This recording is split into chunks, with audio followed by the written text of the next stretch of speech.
Doctor Dipanwita Saha, medicine বিশেষজ্ঞ হিসেবে কর্মরত আছি স্যার সলিমুল্লাহ মেডিকেল কলেজ ও মিটফোর্ড হাসপাতালে। চেম্বার করছি অ্যালায়েন্স হসপিটাল, শ্যামলী, ঢাকায়। আজকে ডেঙ্গু নিয়ে আপনাদেরকে বিস্তারিত কিছু বলার জন্য আমি এখানে এসেছি। ডেঙ্গু একটি ভাইরাল ইনফেকশন। আমরা জানি 4 ধরনের ডেঙ্গু ভাইরাস সাধারণত মানুষের শরীরে সংক্রামিত হতে পারে।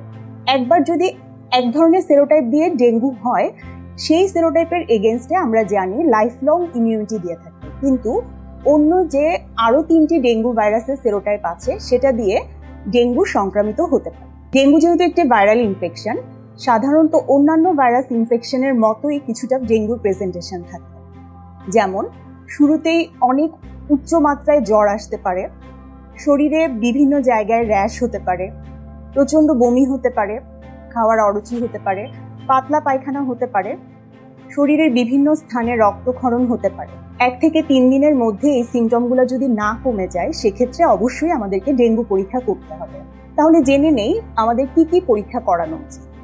প্রথম 3 দিনের মধ্যে এই সিমটমসগুলো থাকলে ডাক্তারের পরামর্শ অনুযায়ী আমাদেরকে সিবিসি এবং ডেঙ্গুর NS1 অ্যান্টিজেন টেস্ট করাতে হবে। NS1 অ্যান্টিজেন টেস্ট নেগেটিভ আসা মানে ডেঙ্গু নয় এমনটি নয়, সেটা সম্পূর্ণ ডিসিশন ডিপেন্ড করবে ডক্টরের সিদ্ধান্তের উপর। যদি জ্বরের 3 থেকে 3 দিন পার হয়ে যায়, সেক্ষেত্রে আমরা আর NS1 অ্যান্টিজেন টেস্টই করি না। সেক্ষেত্রে 4 থেকে 5 দিন পার হয়ে যাওয়ার পর আমরা ডেঙ্গু অ্যান্টিবডি টেস্টই করে থাকি। ডেঙ্গু রোগটি সাধারণত 3টা ফেজে থাকে। যেমন ফিব্রাইল ফেজটা মোটামুটি 1 থেকে কারো ক্ষেত্রে 3 দিন, 5 দিন, এমনকি 7 দিন পর্যন্ত পারসিস্ট করতে পারে। ক্রিটিক্যাল ফেজ সাধারণত শুরু হয় জ্বরের 3 থেকে 4 দিন পর, এবং কনভালেসেন্ট ফেজটা সাধারণত 7 দিন পর ডেভেলপ করে। সব ডেঙ্গু রোগীর কি ভর্তি প্রয়োজন আছে? উত্তর হলো না। কখন আমরা ডেঙ্গু রোগীকে ভর্তি করাবো? ডেঙ্গু রোগীদেরকে আমরা সাধারণত 3টা গ্রুপে ভাগ করে থাকি: গ্রুপ এ, গ্রুপ বি এবং গ্রুপ সি।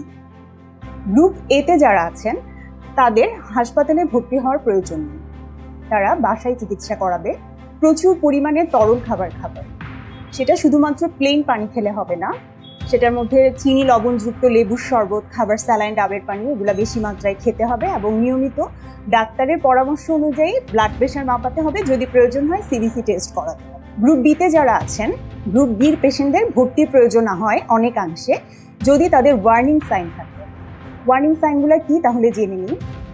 প্রচণ্ড বমি যদি হয়, প্রচণ্ড পেটে ব্যথা যদি হয়, যদি রোগীর শরীরের বিভিন্ন জায়গায় রক্তক্ষরণ হয়, অথবা যদি রোগীর লিভার বড় হয়ে যায়, কোনো কারণে প্রস্রাবের পরিমাণ কমে যদি যায়, তাহলে এরা গ্রুপ বির আওতায় পড়ে। তাছাড়া গ্রুপ বির আওতায় আমরা সেসব পেশেন্টকে আনি যাদের কোনো কোমরবিড কন্ডিশন আছে। সেটা বলতে আমরা বুঝাই ডায়াবেটিস অথবা উচ্চ রক্তচাপ, অথবা যেসব পেশেন্টের বয়স অনেক বেশি, অথবা বাচ্চা রোগী অথবা গর্ভবতী রোগী, তারা গ্রুপ বি এবং তাদের অবশ্যই হাসপাতালে ভর্তি হওয়ার প্রয়োজনীয়তা রয়েছে। গ্রুপ সিতে যারা রয়েছেন তারা হচ্ছেন সিভিয়ার ডেঙ্গু জ্বর।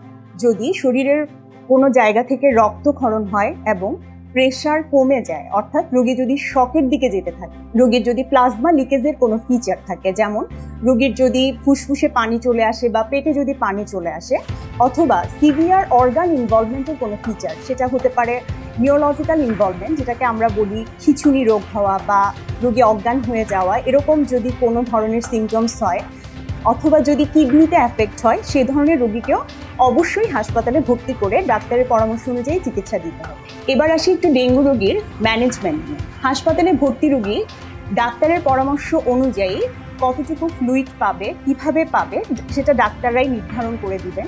এবং সব রোগীকে কি আমরা প্লাটিলেট দিব? উত্তর হলো না।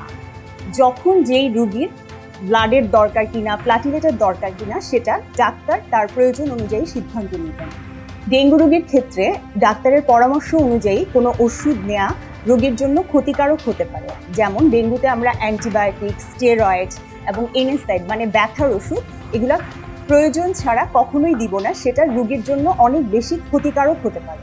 স্বাস্থ্য বিষয়ক পরামর্শ শোনার জন্য নিয়মিত অ্যালায়েন্স হেলথ টক ইউটিউব চ্যানেলটি সাবস্ক্রাইব করবেন।